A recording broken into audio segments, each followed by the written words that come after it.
कैसे हैं आप सभी? आई होप अच्छे होंगे, राइट। चलिए, मैं योगिता प्रजापति यूट्यूब चैनल पे आप सभी बच्चों का स्वागत करती हूँ और आज मैं आपके लिए लेके आई हूँ एक्सरसाइज 6.2 का क्वेश्चन नंबर 8। तो प्लीज ध्यान से समझिएगा, इंपॉर्टेंट सम है और समझ में आ जाए तो लाइक शेयर करना मत भूलिएगा। ओके बच्चों, देखिए क्या कहना है इस क्वेश्चन में। प्रमेय 6.2 का प्रयोग करते हुए सिद्ध कीजिए कि एक त्रिभुज की किन्हीं दो भुजाओं के मध्य बिंदुओं को मिलाने वाली रेखा तीसरी भुजा के समांतर होती है। ठीक है, तो इसे आप एक ड्रॉ के थ्रू समझिए। देखिए मैं एक ड्रॉ बना रही हूं। सबसे पहले हम ले लेते हैं त्रिभुज। ये रहा आपका त्रिभुज, जिसे हम नाम दे देते हैं ए, बी और सी। ठीक है, अब इसके बाद हमें क्या कहा गया है, एक त्रिभुज की किन्हीं दो भुजाओं के मध्य बिंदुओं। तो देखिए ये त्रिभुज ए बी, इसकी एक भुजा ये रही और एक भुजा ये रही, इनके मध्य बिंदु, तो ये यहाँ पर हम मध्य बिंदु बना लेते हैं जिसे नाम दे देते हैं डी और ई।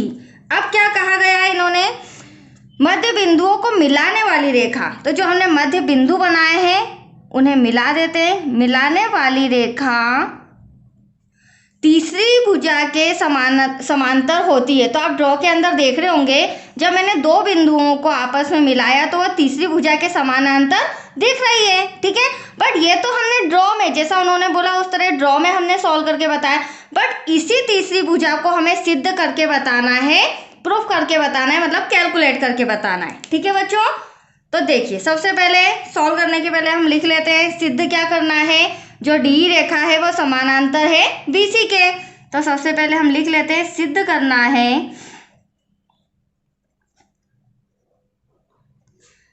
डीई समांतर है बीसी के, राइट। अब देखिए हमें दिया क्या है, सब में क्या कहा गया था हमें, इस त्रिभुज के किन्हीं दो मध्य बिंदु। तो हमने इन दो मध्य बिंदुओं को मिलाया था। ठीक है, दो बिंदु भी बनाए थे और इनको आपस में मिलाया था। तो जो डी है, डी भुजा ए बी का मध्य बिंदु है। तो यहाँ पर हम जो दिया हुआ है, जो हमने सम के अंदर कहा गया था वो हम लिख लेते हैं। बिंदु डी जो है वह भुजा ए बी का मध्य बिंदु है। और जब डी मध्य बिंदु है बच्चों, तो हम बोल सकते हैं जो एडी है वो बराबर किसके होगा, डीबी के होगा। यहाँ पर मैं लिख सकती हूँ एडी बराबर है डीबी के। और ये दोनों जब आपस में बराबर है तो इनका अनुपात भी आपस में क्या होगा, बराबर। तो मैं यहाँ पर डिवाइड में ले लेती हूँ, एडी डिवाइडेबल बाय बीडी। अब देखिए हम क्या करेंगे, जब एडी बराबर डीबी है तो एडी के प्लेस पर मैं क्या लिख सकती हूँ, डीबी, डिवाइड में भी डीबी। इसे जब हम कैंसिल करेंगे तो क्या आएगा यहाँ पर 1, कितना आ जाएगा 1। तो कहने का मतलब ये है एडी अपॉन में डीबी बराबर कितना अनुपात आ रहा है, इसका 1 आ रहा है। इसे हम दे देते हैं इक्वेशन नंबर फर्स्ट। ठीक है, ठीक ऐसे ही अब आप देख रहे होंगे जो दूसरी भुजा है वहां पे जो बिंदु ई है वह एसी का मध्य बिंदु है। जो भुजा एसी है उसका क्या है, मध्य बिंदु है। तो यहाँ पर भी हम इसी तरह सॉल्व कर लेंगे। बिंदु ई जो है वह भुजा एसी का मध्य बिंदु है।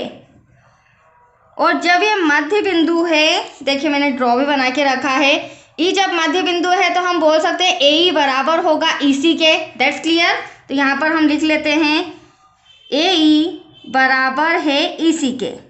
तो इनका अनुपात भी आपस में क्या होगा, बराबर। तो डिवाइड में ले लेते हैं बच्चों, ए डिवाइड में ईसी।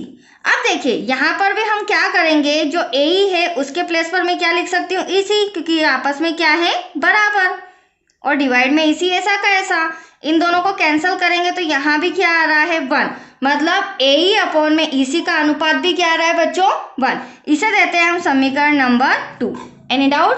अब देखिए समीकरण 1 व 2 से,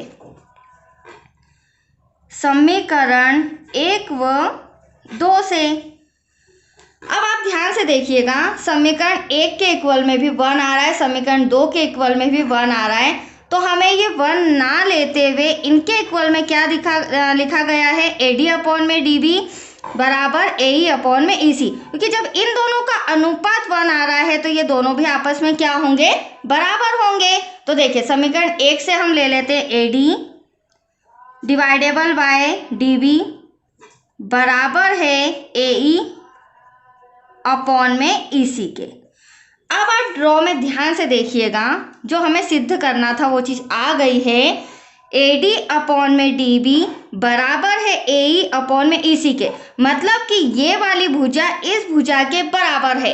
तो प्रमेय 6.2 क्या कहती है, यहाँ लिख लेते हैं। अतः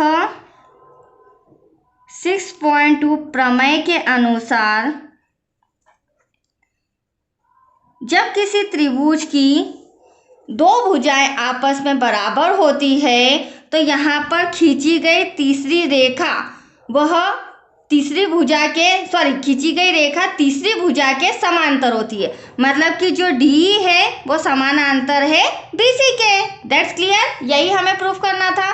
तो यहाँ पर लास्ट में मैं लिख देती हूँ, इसीलिए D समांतर होगा BC के। इति सिद्धम, यही हमें सिद्ध करना था बच्चों। That's your answer.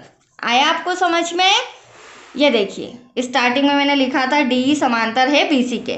तो चलिए क्वेश्चन नंबर 8 भी आपका कंप्लीट हो चुका है, राइट। अब जो नेक्स्ट वीडियो रहेगा वो क्वेश्चन नंबर 9 का रहेगा, देन 10।